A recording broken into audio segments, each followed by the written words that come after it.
Yes, guys, and welcome back to our podcast, which is called Little by Little. Do you want to crack on with the sponsorship? Right, today we're sponsored by Lidl, the good old people better than Aldi, not nice them. Very affordable, cheap as chips as they says. Lidl prices and Lidl affordable. That's what they say. Right, today we're getting into which is better, football v basketball. There's a lot of discussions in this, and there's going to be a lot of points exchanged in between. We've got the basketball side over here, we've got the football side over here. I'm with the football side. I'm in this group, so we've got even numbers. So we've got it could be a little bit harder, but when it comes to exchanging points, this could be could be something to watch for.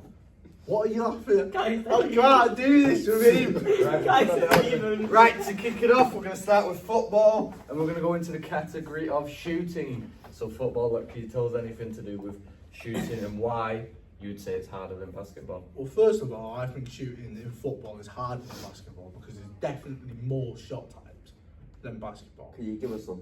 Can I give you some? Chip shot, inside foot shot, outside foot shot, volley shot. Yeah, you got a load. You got a bigger range and a lot more variety than just basketball. Because in basketball, you don't have that many shot types, do you? Well, that's in my opinion anyway. I don't think that there's enough shot types. Well, we'd like to disagree with that. Why'd you say that? Because there's plenty of different shot types in basketball. Could you hear some, please? To name a few, sky hook, fadeaway. What are these types? So a sky hook, necessarily, if you were just taller than Adam, is when you stand sideways, you put the ball out like that, and you sort of chuck it like that over your head. And that was used by Kareem Abdul-Jabbar, very good player. You have things like a mid-range two, which is, where the free throw point line is. Yeah, free throw line. Yeah. In between that and the 3-point line, that's a mid-range two, just a simple pull-up jumper. And then you have obviously a pull-up, which can be done by anyone. You can pull free. So when you dribble in and then you randomly stop and you shoot, you can do it from any point on the court. Obviously you have your 3-point shot, which is done behind the 3-point line. You have a fadeaway. So fadeaway is used in, say, post-game selection. So you're dribbling in, you turn this way, you turn your body, and you shoot over. There's some types of shots you could use. You also got floater. There's another. Alright. Which is blowing it up. In terms of that shot selection you just talked about, why is that specifically harder than the football? Because I think how you're using it and the space you have to get these shots off and the size of the people that can stop them.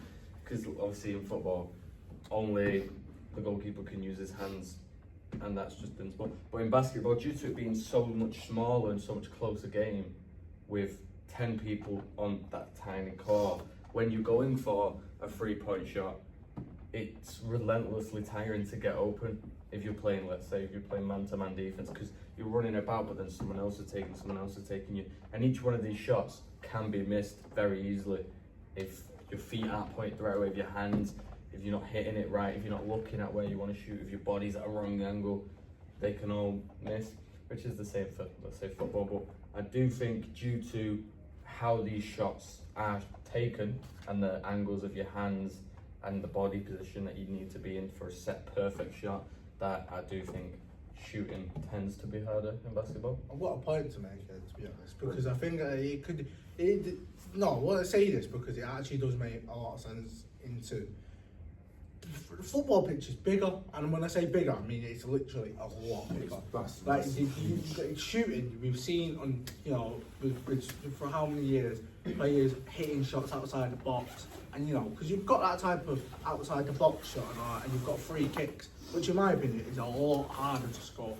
Definitely, and we've seen some incredible free kicks over the years. Yeah, can you say more? Can you give us specific players Well, I'm going to give you the most obvious ones, the ones that just recently happened. Bruno Fernandes against Arsenal. It's got this. I say country-wise. I say when Lamine Yamal against France, the 16-year-olds when he did the equaliser in the Euros 2024. Yeah, exactly. Shots like that is outside the box. Outstanding. It's just from distance, isn't it? It's just when you hit it from distance, it's a lot more harder. In We're my also opinion. talking about a much bigger net. But hit the but ball. we're talking about a longer distance. I though. think we've also got to talk about the main obstacle, in my opinion, the goalkeeper. Exactly, yeah. The goalkeeper is very important. When talking about shooting, obviously the keeper's there to save all the shots. And no, these keepers are often very good at what they do. Not to mention, they've got 10 players in front of the keeper. Makes it harder. Yeah. Got a full back line as well, haven't they? So it makes it harder to actually get into the space. In a way though, that makes it easier because in basketball you can't really fluke a shot.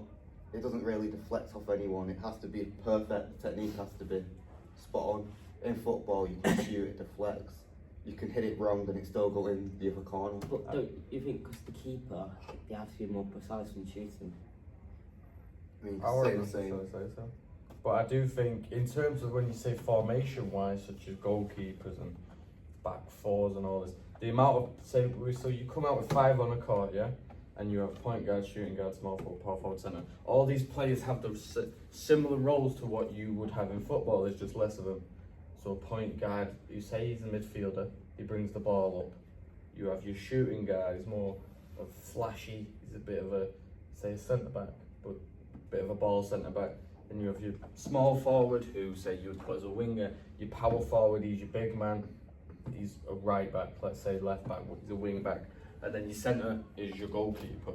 That is his position, his natural position and mean is to stop that ball going in the net. He's a shot blocker. He's a demon in the paint. He's very good when it comes to in-paint gameplay. Instead of like your point guard who's on the 3-point line, he's moving balls, or he's trying to take a steal on the point line. But when you get into, say, the free throw area, that paint, is when the centre, who could be classed as, let's say, football goalkeeper, is stopping that ball, and they're normally ranging from about 6'9", 6'10" to 7'7". Like, these are abnormally big people, and due to it being a high net, so it's in the air, about 10 to 11 feet in the air, so you have to get the air time on it, and the fact that he's nearly as big as the whole net, and with the size of it, that'd be in my opinion why I do think shooting is harder. Like, going away from the obstacles like the keeper, the defenders, don't you think, because the football is on the ground, it requires more complex skill? To even set up the shot, you've got to make sure you control it, and that's significantly harder than just catching the basketball.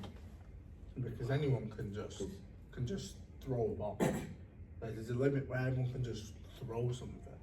But Yeah. whereas in football, like, I'm not trying to like say to other people, but I've seen people who generally don't have the footballing ability. Yeah, it's And I feel like if you was to transfer the scenario to going pro football compared to going pro basketball, which one would be more likely? I think it's easy to go pro in football. Do you think it's easy to go pro in football? Just due to the fact of anyone can it's catch the ball. it's the fact of pro in football is worldwide. Where if you to get noticed in, I'd say, basketball, It's very you can play in FIBA, you can play in the FIBA league, which is Europeans, but the Europeans don't really get noticed. Like, you can say teams like Real Madrid and Bayern, big teams, and they've had star players, but it's when people think basketball, you think of the NBA, you think of that 30-team rotation, that little tiny circle that basketballs want to get into, because that's the biggest in the world currently, is the NBA. And I think because it's so small and it's only 30 teams, when you look at the Premier League's 20 teams, like, and there's numerous amount of pro leagues where the NBA is one thing you need to get into there. You need to be averaging immense points, rebounds, steals, blocks, your percentages that you're shooting. So if you're missing 50% of your shots, and you're going to be taking this, it's one of them where they look more closely at For me, the going very back stat side. to formation, because I know someone mentioned it before, that it's a good one, and I think when it comes to shooting formation, it will go back to last night's game, and I'm recording this from the day after the Madrid derby in the Champions League in round 16. If you just watch the way Atletico sit back after scoring that one goal, Conor Gallagher scored. Madrid didn't have the many chances to break through because they're all just sitting back. Yeah, How many times have they hit shots over the bar? Well, Vinicius Junior hit that absolutely terrible penalty. But could atmosphere, and I'm going into psychological here, could atmosphere potentially put players off? Yeah, obviously the mental side is difficult as well. Especially when you're playing in a big game like that, especially away from home. You've got opposition fans trying to put you off, and you know you've got nervousness, you've got millions of people worldwide watching you take that exact shot.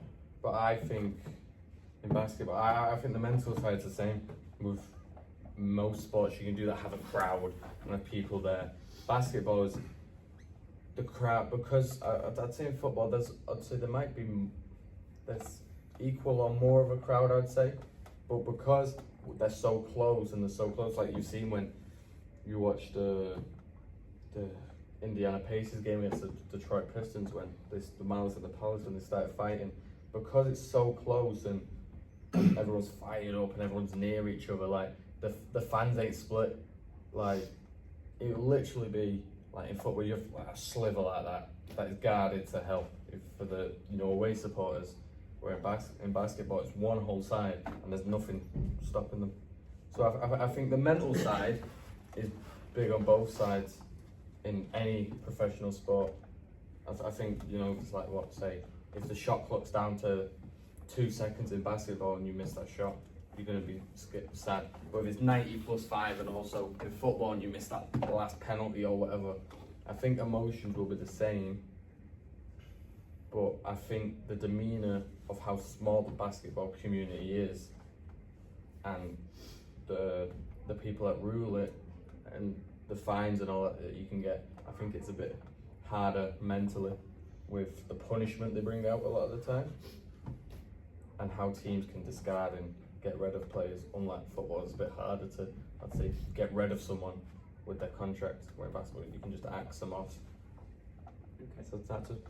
Shall we? I want to go back to your point before, when you were talking about the low block. In basketball, the defensive pressure is so much higher than in football. You're always getting pressed. The court's a lot smaller, so it's like very tight, like man-on-man defending. It's very hard to make passes and get your shot off. So I think that it's harder in basketball just because you've got that amount of limited space where you can't really move. And it's so much harder to get your shot off. Whereas in football, like I said, if it's a low block, you can just keep shooting and shooting and shooting.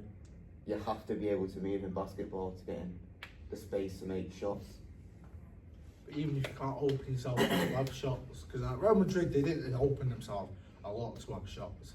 Like we've seen Mbappe do what Mbappe does best with his speed and his agility and his dribbling, going in, out, and then back in, and then eventually got fouled in the penalty area, which was no doubt a penalty for sure, definitely. But it's something what they had to do and what Carlo Ancelotti had to think about, but because they just couldn't exactly ping a shot from like 35 yards or like 20 yards or like 25 yards.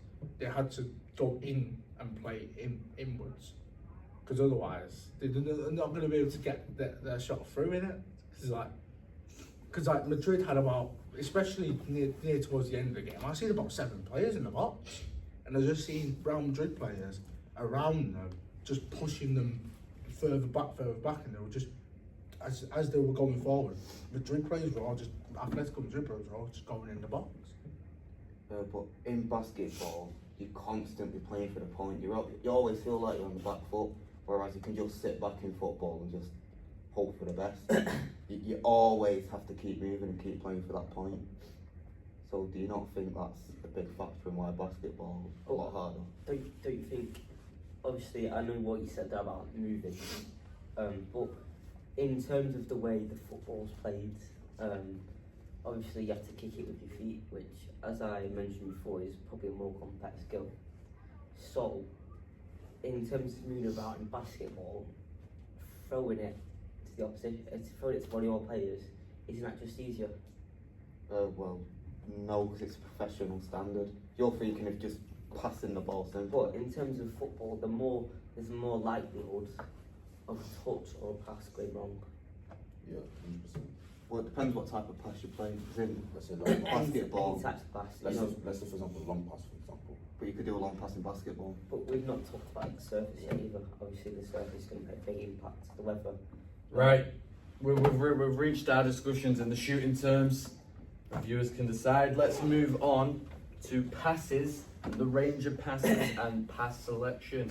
Okay. Do we want to start with basketball now, as we started with football before? Yeah, we'll start with Yeah, basketball. let's do. Right. Why not? Why In not? terms of next. Well, do you want to start us off with So as me and Lucas was just discussing, there's different ranges of passing in both sports, but I do think personally passing is a lot harder in basketball. This is because you're always under pressure in football. You could constantly play simple passes and get away with it. You look at City, they do that, and it just gets them further and further up the pitch. But in basketball, you constantly have to adapt and constantly make different types of passes.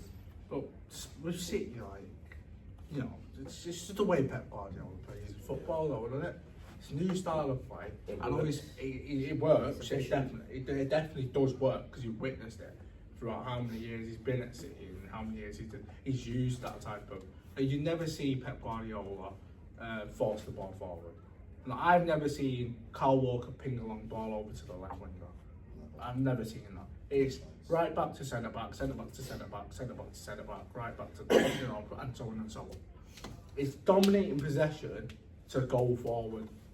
I've never seen City play diagonal crosses this way, diagonal crosses that way. I've never seen it. I know it's boring football. A lot of people would say it's boring football, and I think certain individuals, and I think some of you would probably agree that it is pretty boring to watch them pass here, pass there, pass here, pass there. But that's a tactic. That's his tactic. Because you've seen Jose Mourinho is one of them sit-back managers after they score. You know what I mean? So every manager's got their own tactics. So why would they use that pass selection in? Why say if they're losing the game are they still going side to side, side to side, side to side, up side to side? Why aren't they changing it up if sometimes it's not working? I think different situations do require different range of passes. Obviously, Not side the to same side. for all sports though. It can be. I'm not saying it's not. I think there's certain methods which are a lot harder, especially when you're defending. Can we hear some of them methods, please? So methods of passing, sorry. So you've got the inside foot pass, which Okay. I believe requires more skill than, say, chest pass for basketball. So you've got chip pass. You've got disguise pass, which is no look pass, and you've got a backheel pass, which are all are similar methods to certain type of passing in basketball. So, for example, you've got the backheel pass versus the behind the back pass. So, for example, I think this is harder because the positioning when performing a pass, you have to be at more of an angle. In basketball, you can be more straightforward when making a pass. And I think, say, this pass probably requires a bit more different technique in football. Obviously, we're not just talking about the backheel pass, we talk about lots of other pass, say, the chip pass versus the bounce pass, for example. I think this is harder mainly because of the surface. You know, the surface, I think catching the ball rather than controlling it is a completely different level. It's a lot easier to control football than pass a basketball. Anyone can catch it at the end of the day, whether you've got to be a bit ability or not. And yeah, lots of other factors.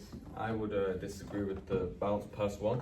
Just for normally when you do a chip pass, you're chipping it into a room of space for that said player to then go into. That's how I would do it anyway. With a bounce pass, it's more to get past a taller opponent.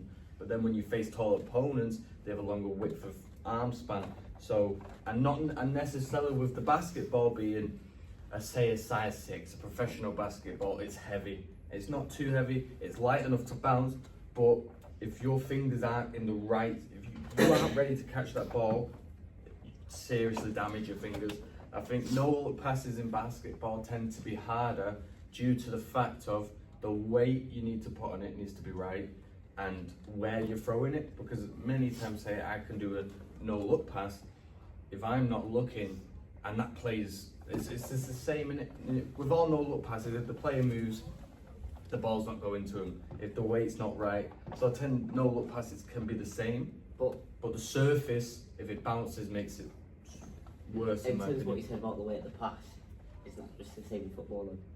Not necessarily. You have to get a certain Due weight to on it. the size of the pitch, I'd say. So if I put a heavy pass on, But just because of the size. but I'm near my net, it won't go too far away. But if I do a heavy pass with, say, a bounce pass, it's going off the pitch regardless. Like there's still a certainty of chance that that ball can end to a player.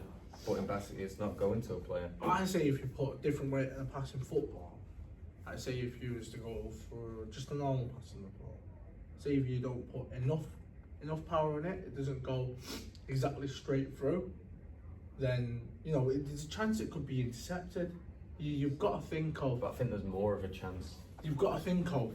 You've got to think of the way football the formation will have this shape up, man to man, and obviously they're not dense.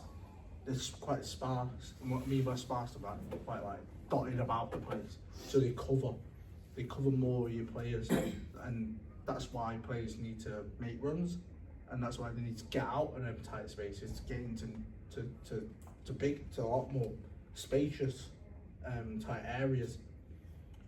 But I feel like if you miss-hit a pass with, say, not enough power, it could get intercepted. Or if you miss-hit a pass with too much power, then touch is a big one.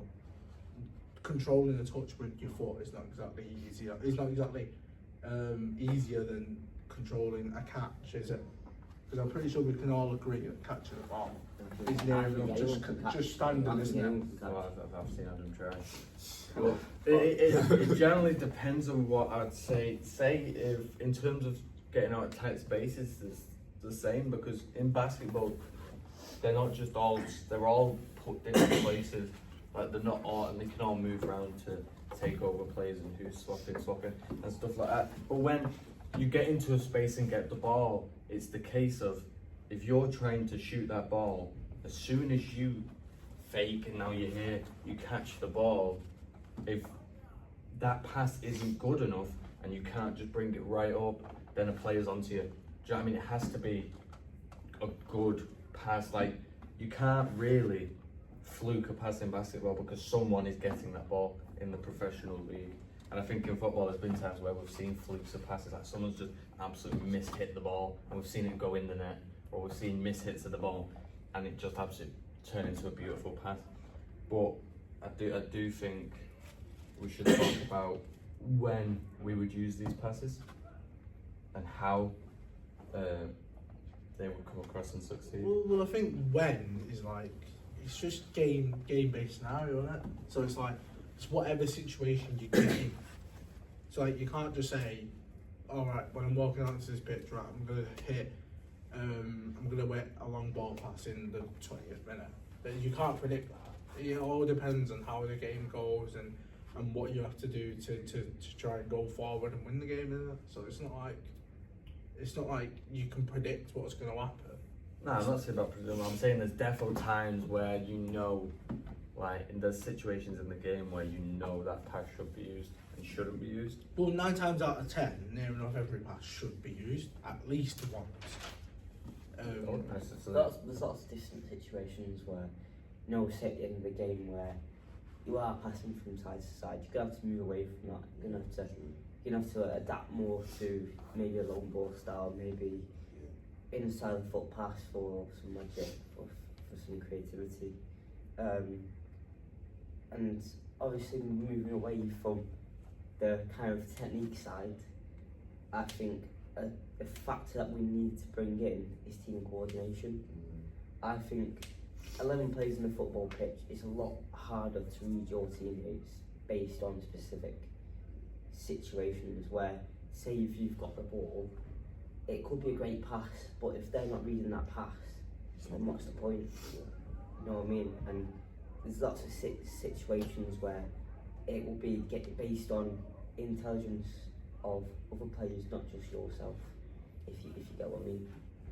I think that works both ways in terms of, you know, like the team coordination bit, because in many sports, like if me and Oliver are playing together and I'm thinking he's got the ball in a great position, throw me a lob, and I point upwards and he just sees it and doesn't do anything, then the team coordination's off.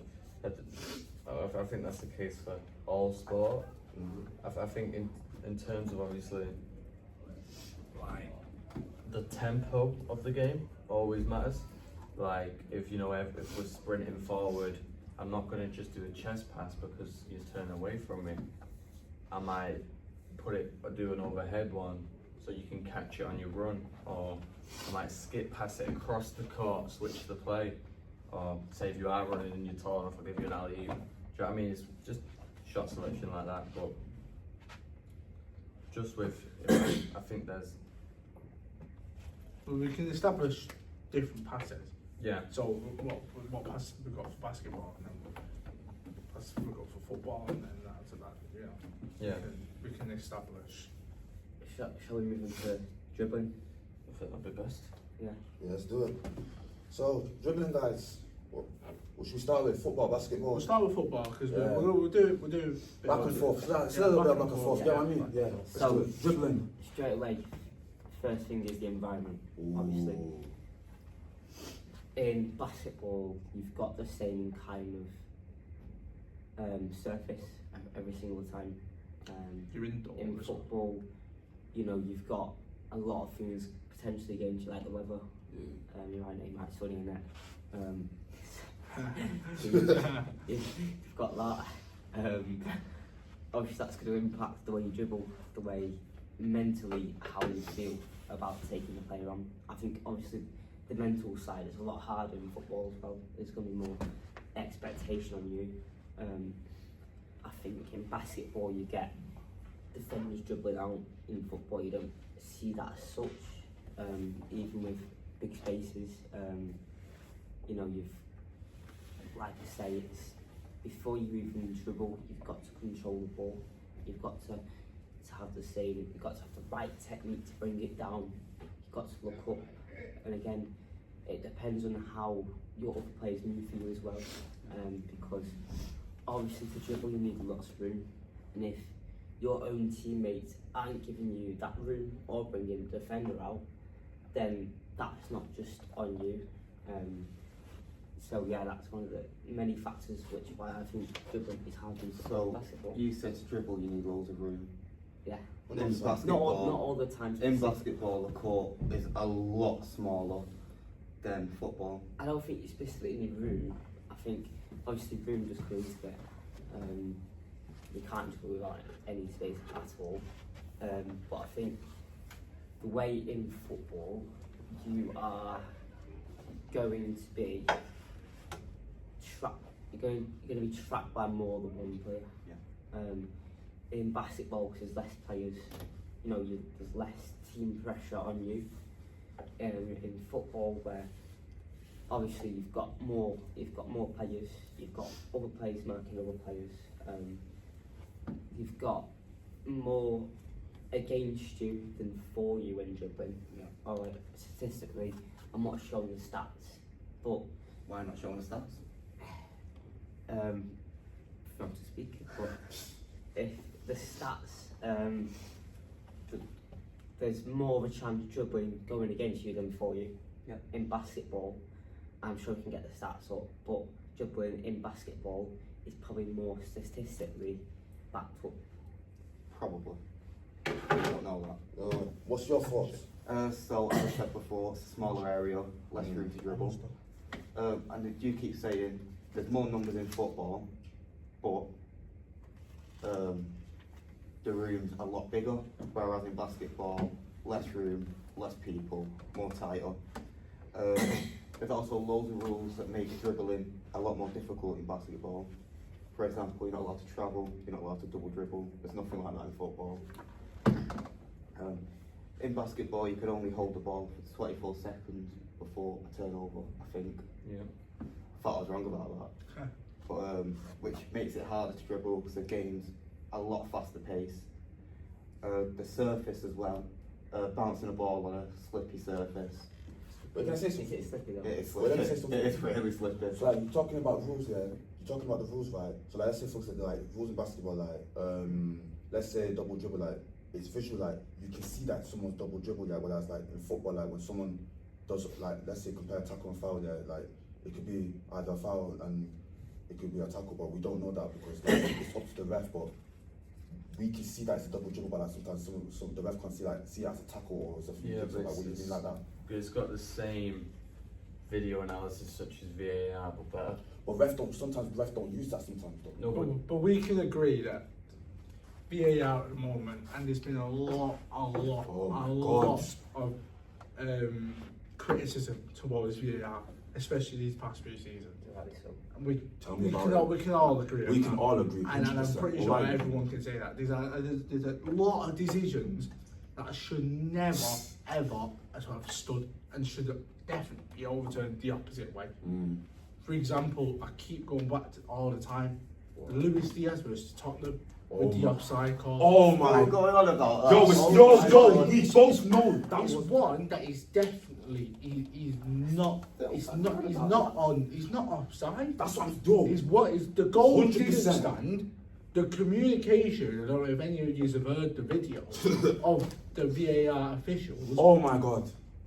It's absolutely disgraceful. I don't think it makes football necessarily harder though. No, but I'm just saying when we go to rules because someone brought Yeah, it up. yeah. you talked about double dribbling now. You talking? But I'm just saying it's in terms of rules. If we are going down that route, then you know, like nowadays decisions can really be not on your side. Yeah, if you don't have a that- stroke of luck. I'd agree because in basketball, obviously, I don't know, I think any of you have watched any games recently. There's a big thing where the refs are terrible. Like when you get called for a technical, is when you make a foul. Say if I intentionally push you over, you know, things like that, making foul, like yellow and red card, yeah.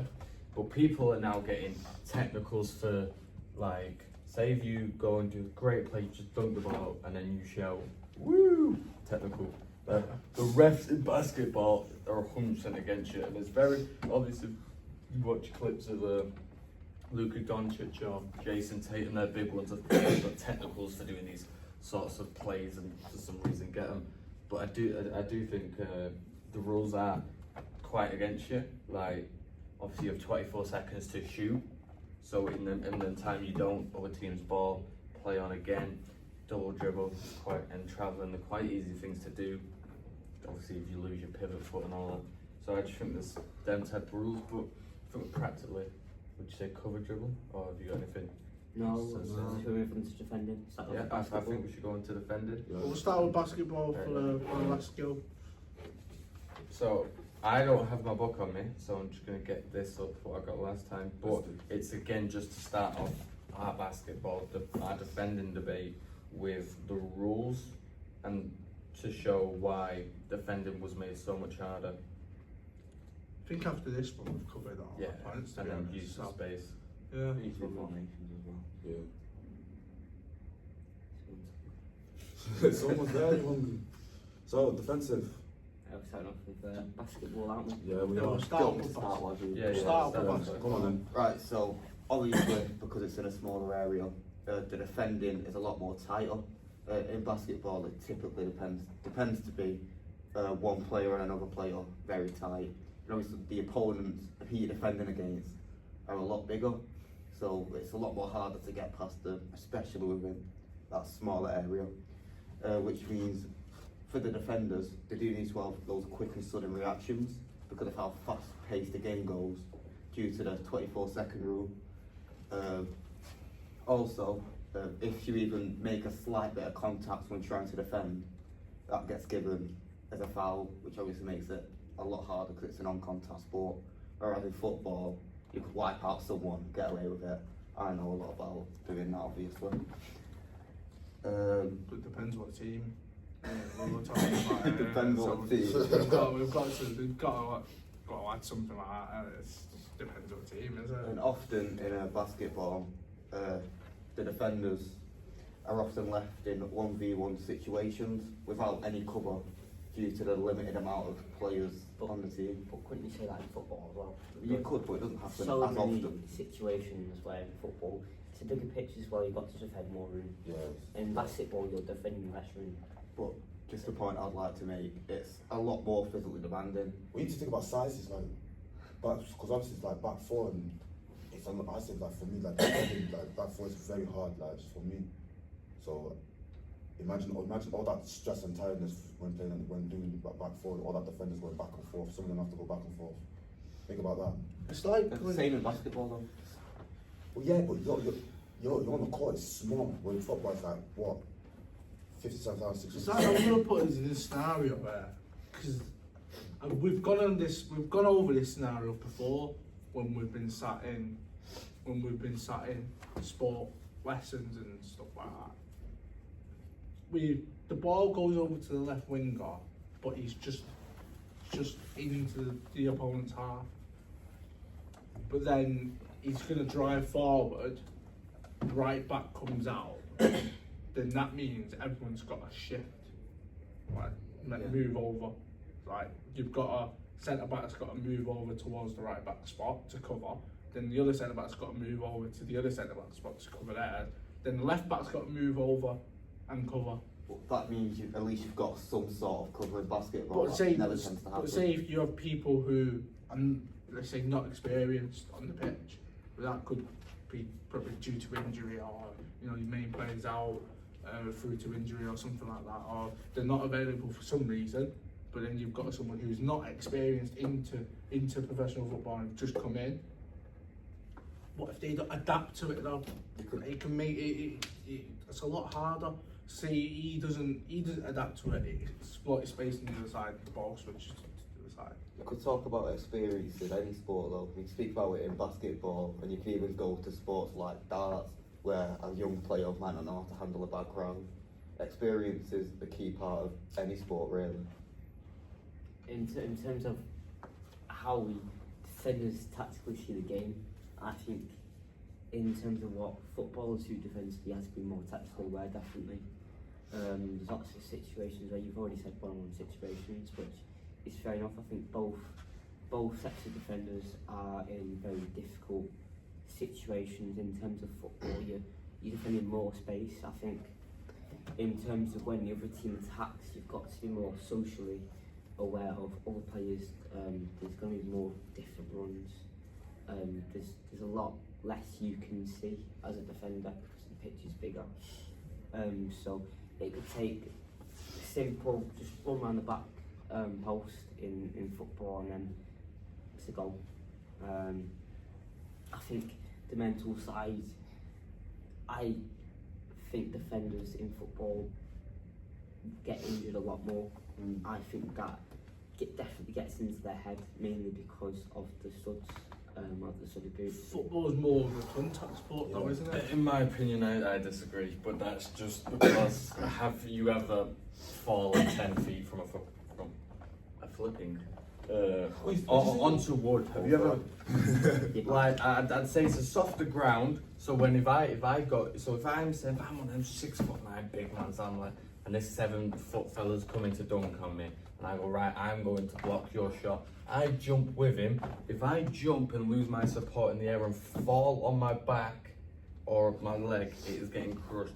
And that's a lot of, but on a different topic, I would say the rules are against defending. The rules make it hard to be a defender. And I'd like to talk about some of the rules. That's alright. So we have no hand checking. If I'm guarding Alex like this, yeah, and he stands in front of me, I cannot put my hands here, as that's a foul.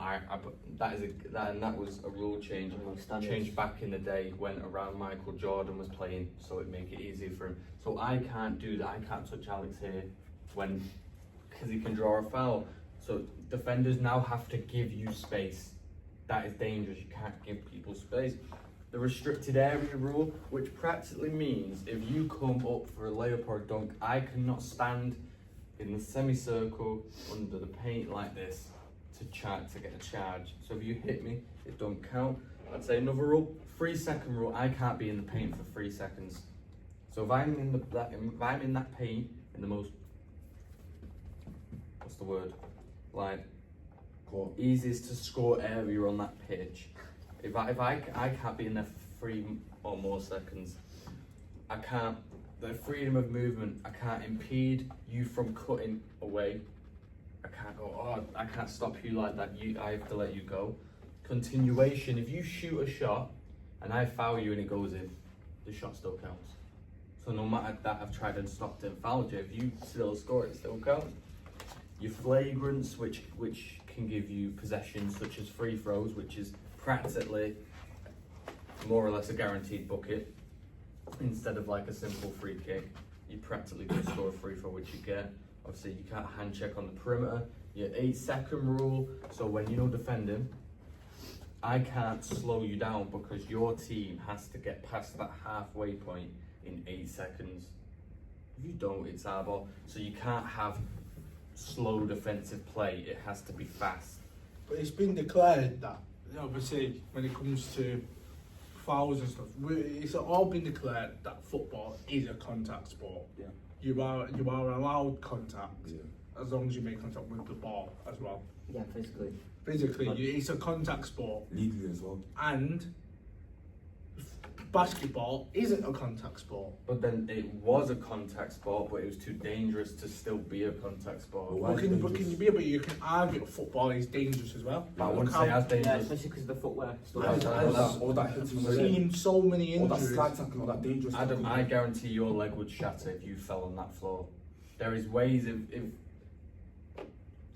there's obviously the footwear. If you get hit with studs, you're Game gonna over. be injured. That's game It over. hurts anyway. It But hurts. I'm just saying, in terms of, you see in football, people go up for overhead kicks, you go up for headers, and they still fall up, and they're fine. If you go up in the air and come down to a basketball floor, and you're not landing on your 2 feet, you are going to be injured, and it is going to hurt. It's like So that's why these rules are here. I've seen a lot of injuries over so many years Tell me about it. when it comes to football. I've seen very, very nasty injuries as well. And I'm gonna cut back to Son versus Everton. I don't know if anyone else has seen Yeah, it. the Andre Gomez. That Andre Gomez, Oh. exactly that. Oh, He oh, didn't mean it. He know he didn't. Horrible injury. No, there was no VAR. Was VAR back then, man? Got straight right Yeah, anyway. I got Yeah, straight. it went to- Yeah. it went to be- I think It went to be. VAR. I So think we could see what it was like. yeah, either way, it was a bad challenge. Tell me And about if it. you haven't seen it, I don't think you want to see it because it's stupid. It's not nice. But I feel like if we're going for rules and fouls and injuries, then in my opinion, football could come up with worse injuries. Again, I'm gonna use another example. This one's absolutely it's one that I never want to see happen to anyone ever again. And does anyone know which one I'm gonna say? Rodri? It's not Rodri, no. It's not gonna be Rodri. Is it when Son did that thing? Is it that Son that? It's not Son. No, That's on, mate. No, talk about the tackle that Son did when he played the game. I think it was Chelsea, like that dangerous little tackle where he He's got talked to. about that. No. I'm not on about that. No. I'm on about. Go on then. I'm on about Mateta. Oh! The way he got kicked in the head. That was That was terrible. literally your ball. There was no Right, need let's- for no. right, There was let's no go need with for it. that. We're There was no gonna- need. right. That was dangerous. We're Who gonna- the hell, yo? You come up in the air with you and just like. We're gonna cut out all this, all ball stuff because That was. Yeah, I think it's something I never want to see. needs a yellow personally for diving. What? Right, that was a great podcast today. Thank you all for watching. He's still See you later. Oh, Probably not. little by little. See you in a bit. See ya. See you later. Thank you. Bye.